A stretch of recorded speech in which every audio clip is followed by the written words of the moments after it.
Talking about the face and the sweet, sweet smell. The only thing they want is sweet love and jingle.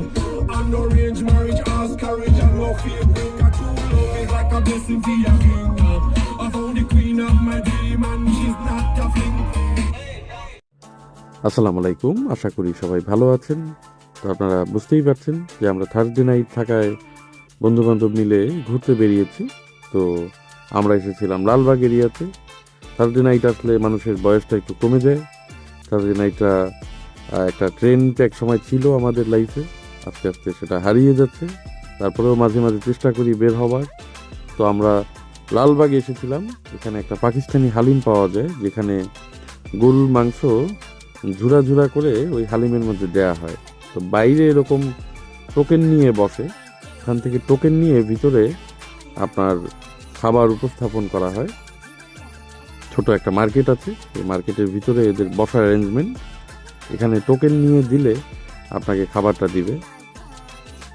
তো এখানে per person দেখলাম 100 টাকা করে বাটিটা আছে। আমরা 3 জনের জন্য 3টা টোকেন নিয়েছি। তো ওই হাড়ির ভিতরে হচ্ছে সেই হালিম রাখা আছে। এখানে বেশ মানুষের সমাগম দেখতে পাচ্ছিলাম, দূর দূরান্ত থেকে মানুষ এসেছে খেতে। তো হালিমটার বিশেষত্ব হচ্ছে এর মধ্যে যে মাংসটা থাকে, এটা ঝুরা মাংস তারা বলছে, এবং পাকিস্তানি কায়দায় নাকি এটা রান্না করা। তো এখানে এই যে প্রথমে হালিমটা দিয়ে বাটিতে দেন, এর উপরে ডেকোরেশন করা হয়। দেখা যাচ্ছে যে ধনিয়া পাতা, তারপরে এই যে পেঁয়াজের বেরেস্তা, এগুলো দিয়ে দেওয়া হচ্ছে। তো এখন দেখার পালা হচ্ছে যে এই জিনিসটা আসলে হাইপ নাকি আসলে এটা অর্জিত, দূর দূরান্ত থেকে যে মানুষ আসছে খেতে। তো আসলে জিনিসটা কেমন খেতে। তো আমাদেরকেও 3 জনকে 3টা বাটি দেওয়া হচ্ছে।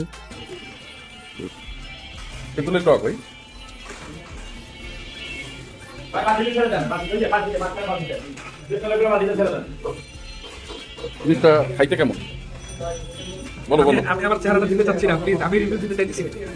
আপনি রিভিউ দিলে বাইরে কেন? ভাই এটা খাইতে কেমন? ভালো, খুবই ভালো। মানে পার্থক্য কি নর্মাল হালিমের সাথে? ডিফারেন্সটা কি? মেশ করে দেয়। কি পার্থক্য কি বলো? মেশ করে দিছে হালিমটা। কি ম্যাচ করে? এই যে বিফের ঝুরা ঝুরা, ও প্রত্যেক কামড়ে বিফের টেস্ট পাওয়া যাবে, তাই না? পাকিস্তানি টেস্ট। তাহলে এটা কি অর্ধেক কষ্ট করে এই লালবাগ পর্যন্ত আসা? আমার কাছে তো ওর টেক নাকি ওভার হাইট আমি বুঝতেছি না এখনো, পুরোটা শেষ করলে বলতে পারবো। তো আমার কাছে যেটা মনে হলো যে খাবারটা আসলে একটু ডিফারেন্ট। আমাদের দেশে এভাবে আসলে হালিম বানানো হয় না। তো আপনাদের কারো যদি টেস্ট করার ইচ্ছা থাকে আসতে পারেন।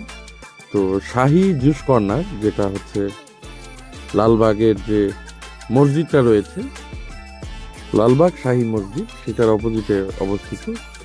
এবং আমার বন্ধুদের কাছে শুনলাম এটা নাকি বাংলাদেশের প্রথম জুস কর্নার, যেখানে কমার্শিয়ালি বাংলাদেশের মানুষ প্রথম জুস খাওয়াটা শিখেছে বা দেখেছে। তো এভাবে আসলে মানে বিউটি লাস্টির মতোই দেখতেছি, পলিথিনে ওরা প্যাক করে দেয় যদি আপনি পার্সেল নেন। তো আমরা এখান থেকে খেয়েছিলাম যে সবেদার যে মিল্কশেকটা আছে সেটা খাইছিলাম। তো মিল্কশেকটা আমার কাছে বেশ ভালোই লেগেছিল। তো মিল্কশেকটা প্রচণ্ড ঘন। অন্যান্য জায়গায় মিল্কশেক যেমন দেখা যায় যে গুঁড়া দুধ আর আইসক্রিম দিয়ে করে দেয়, ভ্যানিলা আইসক্রিম আর বিভিন্ন ফ্লেভার এসেন্স দিয়ে, এখানে সেরকম না।